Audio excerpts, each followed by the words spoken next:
Hello friends, ഈ താമര ഏതാണെന്നറിയോ? ഇതൊരു വെള്ള നിറത്തിലുള്ളൊരു താമര അല്ലേ? വെള്ള നിറത്തിലുള്ള താമരയൊക്കെ തന്നെയാ. ഇത് നമ്മുടെ വൈറ്റ് പോണിയാട്ടോ. കണ്ടോ അതിൻ്റെ എതളുകളൊക്കെ എന്ത് രസാലേ. ധാരാളം എതളുള്ള ടൈപ്പ് ആയതുകൊണ്ട് തന്നെ വിരിഞ്ഞ് നിൽക്കുമ്പോൾ തന്നെ കാണാൻ നല്ല രസമാണ്.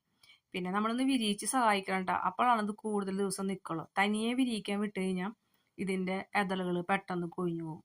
ഇത് വിരിയാനായിട്ട് സ്റ്റാർട്ട് ചെയ്യുമ്പോൾ നമ്മൾ പതിയെ ഇതിങ്ങനെ വിടർത്തി കൊടുക്കുകയാണെങ്കിൽ കുറച്ച് ദിവസം നമുക്ക് ഇതിനെ കണ്ടു നിൽക്കാൻ പറ്റും. അല്ലെങ്കിൽ അത് പെട്ടെന്ന് തന്നെ ഇതിൻ്റെ ഈ കളറൊക്കെ മങ്ങി നമുക്ക് കാഴ്ച നമ്മൾ നഷ്ടപ്പെടും. അപ്പം ഞാനിത് വിരിയാൻ തുടങ്ങുമ്പോൾ തന്നെ ഞാൻ പതിയെ ഇതിങ്ങനെ വിടർത്തി കൊടുക്കും. പതിയെ ചെയ്യാൻ പാടുള്ളൂ കേട്ടോ. കാണാൻ നല്ല ഭംഗിയാണ്. പിന്നെ വെള്ള കളറിനെ പറ്റി ആരോടും പറയേണ്ട ആവശ്യമില്ലല്ലോ. അപ്പോൾ എനിക്ക് ഏറ്റവും കൂടുതൽ പൂക്കൾ തന്നിട്ടുള്ളതും ഈ വൈറ്റ് പോണിയാണ് കേട്ടോ. അപ്പോൾ എല്ലാവർക്കും ഇഷ്ടപ്പെടുന്ന ഒരു ഇനാണ്. പിന്നെ നമ്മുടെ വീടിൻ്റെ മുന്നിലൊക്കെ ഇത് നിൽക്കാന്നൊക്കെ പറഞ്ഞു കഴിഞ്ഞാൽ നമുക്ക് വലിയൊരു സന്തോഷമല്ലേ. അതൊക്കെ തന്നെയാണ്.